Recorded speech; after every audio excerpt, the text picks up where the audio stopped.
Good morning everyone! For today's video ay samahan niyo uli ako sa aking mini vlog. Last week nga ay naging busy ako dahil inaasikaso ko nga yung mga government ID ko. Kaya ngayon na lang ulit tayo nakagawa ng video at nakapag voice over. At ngayon nga ay samahan ninyo ako maglinis sa aming apartment. Kanina ay nag-aayos nga ako ng mga plastic. Yung mga plastic na yun ay yung mga pinaglagyan ng mga pinamilihan. Mahilig din kasi ako magtabi ng mga ganung plastic kasi pinaglalagyan ko siya ng mga basura o yung mga natitira naming mga pagkain. Ako lang ba yung mahilig magtabi ng mga ganung plastic o kayo rin? Wait, linawin ko lang. Plastic baga, hindi plastic na kaibigan. After kong inisin yung mga plastic bag, ay nilinisan ko na rin yung lamesa. Nilagay ko na nga rin yung pitchel at yung basket na pinaglalagyan ng ulam namin para mahugasan at malinis ko na rin. After ko nga maipon ang lahat ng huhugasan ko ay nag-start na rin ako maghugas. Kung mapapansin nyo dyan ay sobrang bula ko kung maghugas ng pinggan.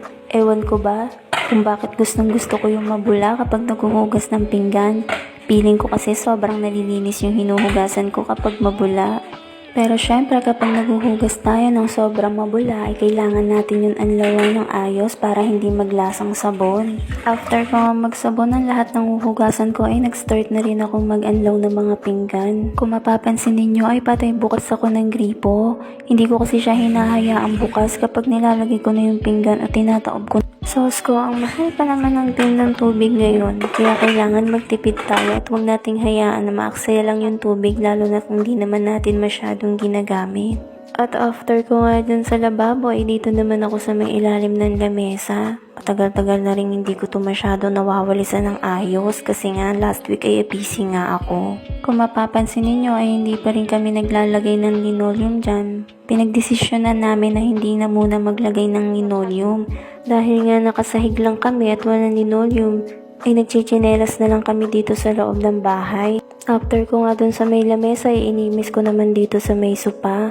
At yung anak ko nga ay mahilig maglagay at magsingit-singit ng mga kung ano-anong kalat dyan sa may likod ng sopa. Pag nga naglilinis ako ay kinabukasan, meron na namang mga papel na ewan ko ba kung bakit lagi may papel dyan. Tapos pag tatanungin mo sila bakit lagi may papel dyan, magtuturuan sila at sasabihin nilang hindi nila alam.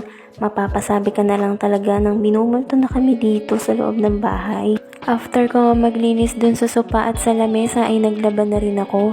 Hindi na nga ako nakapag-video dahil biglang nalobat yung cellphone ko. Dahil nga isa lang yung cellphone na ginagamit ko ay hindi na ako nakapag-video at tinayaan ko na lang mag-charge. Bago ko nga ilabas yung mga damit ay hinahanger ko na siya doon sa may loob para pag magsasampay na ako ay dare-derecho na lang sampay.